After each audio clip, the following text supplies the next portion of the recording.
ഇന്നും നമുക്ക് വളരെ സ്വാദിഷ്ടമായൊരു അവിയൽ തയ്യാറാക്കാം. സദ്യയിലൊക്കെ വിളമ്പുന്ന അതേ ടേസ്റ്റിൽ തന്നെ നമുക്കിന്ന് നല്ലൊരു അവിയൽ തയ്യാറാക്കാം. ഞാനിവിടെ ഒരു ചട്ടിയിലാണ് അവിയൽ തയ്യാറാക്കുന്നത്. അതിലേക്ക് ഒരു ക്യാരറ്റ്, ഒരു മുരിങ്ങവാൾ, 5 ബീൻസ്, ഒരു പച്ചക്കായ, ചെറിയ കഷ്ണം കുമ്പളങ്ങ, ചെറിയ കഷ്ണം ചേന ഇവയൊക്കെ ചെറുതായി നീളത്തിൽ അരിഞ്ഞത് ചേർത്ത് കൊടുക്കാം. അതിലേക്ക് 1/2 ടീസ്പൂൺ മഞ്ഞൾപ്പൊടി, 1/2 ടീസ്പൂൺ എരിവുള്ള മുളക് പൊടി, 1 ടേബിൾ സ്പൂൺ വെളിച്ചെണ്ണ ഇവ ചേർത്ത് നന്നായിട്ടൊന്ന് മിക്സ് ചെയ്തെടുക്കാം. ഇതിലേക്ക് ഒരു 2 ടേബിൾ സ്പൂൺ മാത്രം വെള്ളം ഒഴിച്ച് നമുക്കിതൊന്ന് വേവിച്ചെടുക്കാം. ചട്ടിയിലായതുകൊണ്ട് ഇടയ്ക്കിടയ്ക്ക് ഇളക്കി കൊടുക്കണം, ഇല്ലെങ്കിൽ അടിയിൽ പിടിക്കാൻ സാധ്യതയുണ്ട്. കഷ്ണം വേവുന്ന സമയം കൊണ്ട് നമുക്കിതിന് വേണ്ട അരപ്പ് തയ്യാറാക്കാം. ഞാനിവിടെ 1 കപ്പ് തേങ്ങ ചിരകിയത് എടുത്തിട്ടുണ്ട്. അതിലേക്ക് 1 ടീസ്പൂൺ ചെറിയ ജീരകം, 5 പച്ചമുളക്, കുറച്ച് കറിവേപ്പില, 1/4 ടീസ്പൂൺ മഞ്ഞൾപ്പൊടി, ഒരു 8 ചെറിയുള്ളി ഇവ കൂടെ ചേർത്ത് നമുക്ക് ഇതൊന്ന് ഒതുക്കിയെടുത്തിട്ട് വരാം. ഇത് ഒതുക്കിയെടുത്തതിന് ശേഷം നമുക്കിതിലേക്ക് ആവശ്യത്തിന് പുളിക്ക് വേണ്ടി തൈര് ചേർത്ത് കൊടുക്കാം.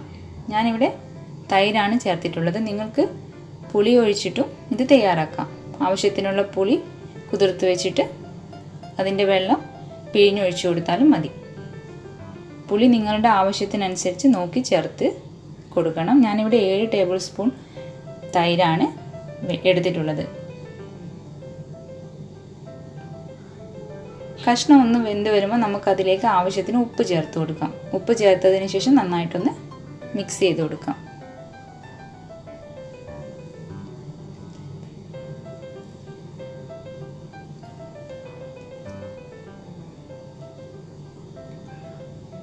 കഷ്ണം നന്നായി വെന്ത് കഴിഞ്ഞതിന് ശേഷം നമുക്ക് അരച്ച് വെച്ചിട്ടുള്ള തേങ്ങയുടെ അരപ്പ് ചേർത്ത് കൊടുക്കാം.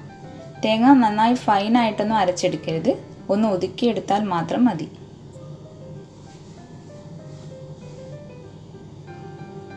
ഇനി നമുക്ക് അരപ്പ് ചേർത്ത് കൊടുക്കാം. കഷ്ണം നന്നായി വെന്തതിന് ശേഷം മാത്രം ചേർത്ത് കൊടുത്താൽ മതി. നിങ്ങളെടുക്കുന്ന കഷ്ണങ്ങൾക്കനുസരിച്ച് തേങ്ങയുടെ അളവിലും മാറ്റം വരും. തേങ്ങ കുറച്ച് നന്നായിട്ട് ഉണ്ടായാൽ മാത്രമേ നമ്മുടെ അവിയൽ നല്ല ടേസ്റ്റ് ഉണ്ടാവും.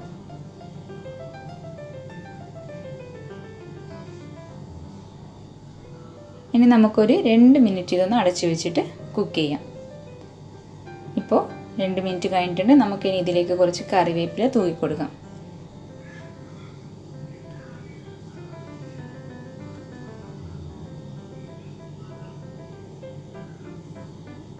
ഇപ്പോൾ നമ്മുടെ അവിയൽ ഇവിടെ റെഡി ആയിട്ടുണ്ട്.